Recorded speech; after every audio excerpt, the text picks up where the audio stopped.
I'm back at 3917 Loblolly Trail for Victor Conover.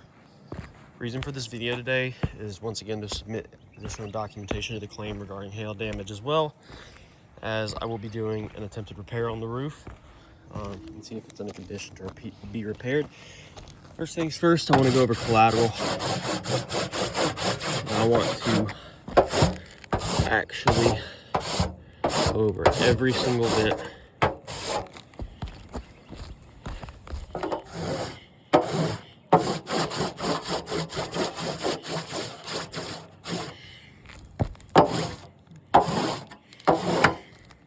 As you can see right here,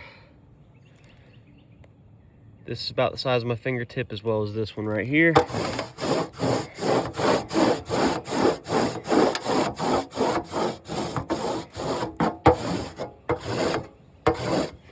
Going over that one again, there's additional impacts to the soft metal on this roof.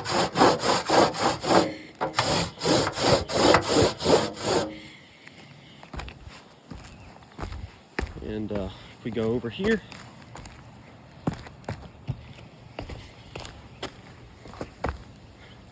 there's more splatter on here, as well as clear impacts here, which once again, roughly the size of my fingertip in both spots. Now it's not 100% perfectly sized to my fingertip, of course, but this is about 1/2 inch hail.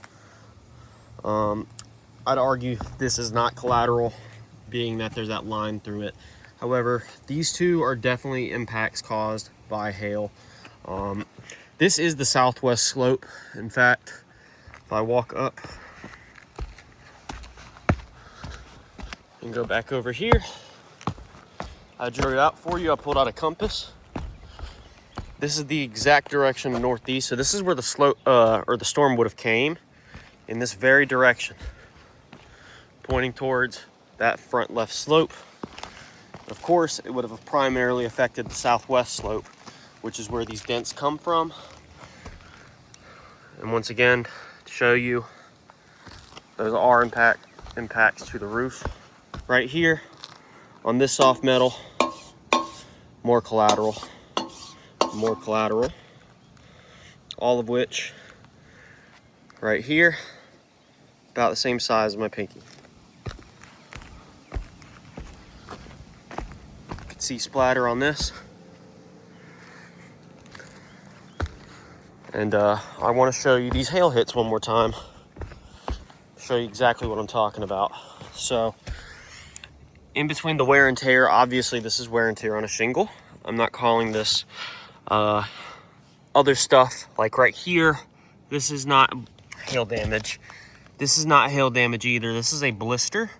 And if I put it my camera sideways, you can actually see that that blister on the bottom portion is pointing outwards versus actually making an impact to the shingle. However, right here, it has made impacts. So if I go and I touch these are softer. The shingle's bouncing up and down when I touch it. That is damaged matting. Same thing goes here.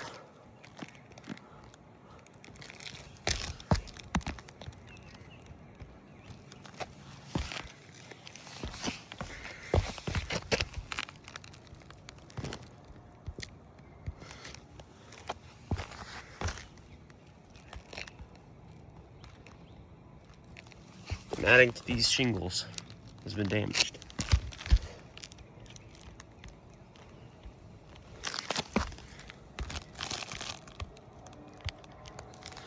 And just to show you, other shingles aren't doing this.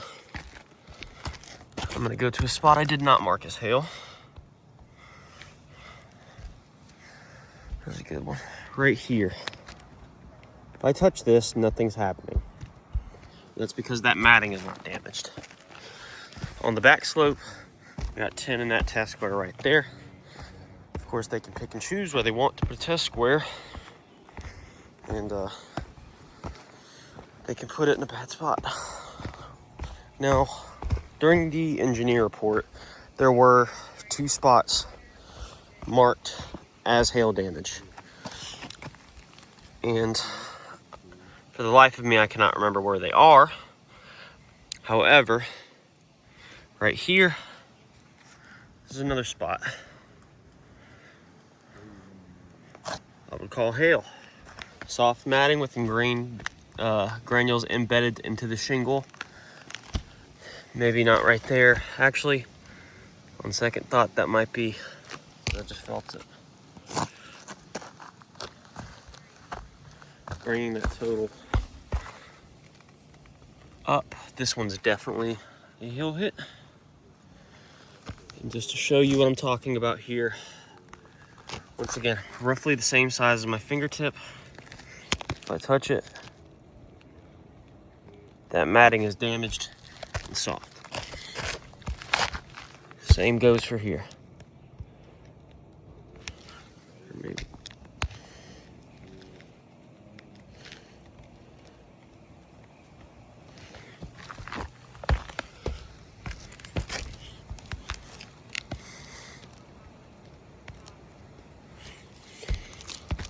Same goes for here.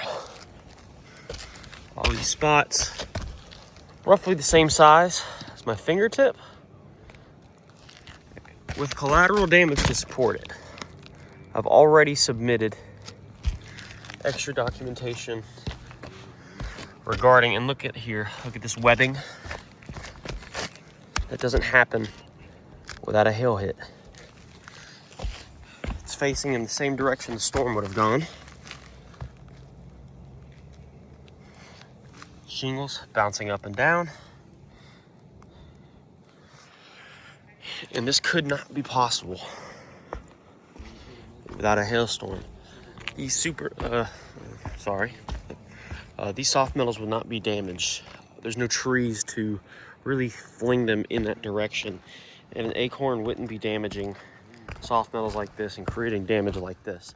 Wanted to show some more collateral damage on the property at 301917 La Valley Trail, Mr. Victor Conover. Right here, paint got damaged.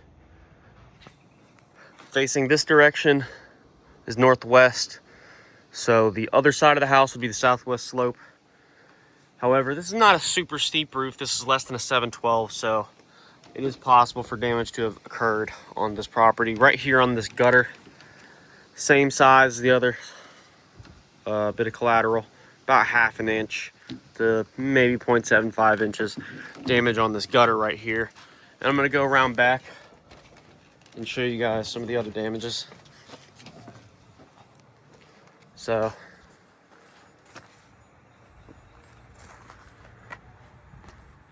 right along here, or I wouldn't call that collateral necessarily, just because it's in the northwest slope. However, on the back slope, where it hit from on the southwest, there is collateral above 6 feet. My height, as I said in the last video, is 5'11". And right here, there's an impact. That downspout.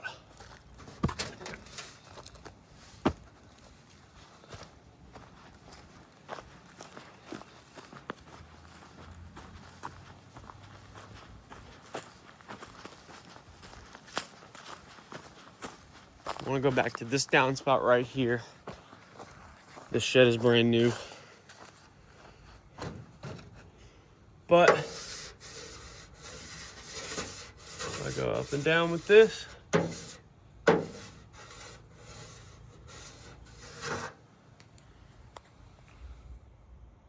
right here, clear impact, about the size of my fingertip, same size as all the others. More downspout damage right here. Again, roughly the same size as my finger. A little bit smaller, facing the southwest direction. Right here as well. Again, about the same size.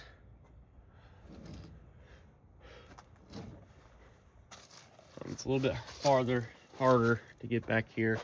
The reason why this is not collateral is much further down, as well as too big of an impact to really be an effect from this storm. But I did want to show you guys that the collateral does exist. It exists on the roof and all the soft metals on there, and the downspouts, as well as this front gutter. And the impacts to the shingles are definitely there. Curious to see if it affected this one. I'm going to chalk it up.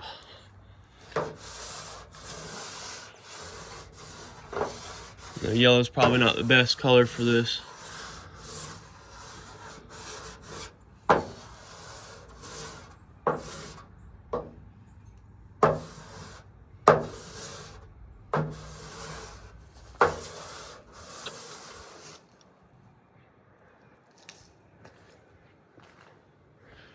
But I did find collateral on the southwest slope. Damaged the gutter, damaged the soft metals on the back of the roof, splatter included, with damages to the actual shingles themselves. So, did an attempted repair on the windblown shingles, and this roof is in no condition to be repaired, as well as the shingles may be discontinued. Might have to get an NTS report to confirm that.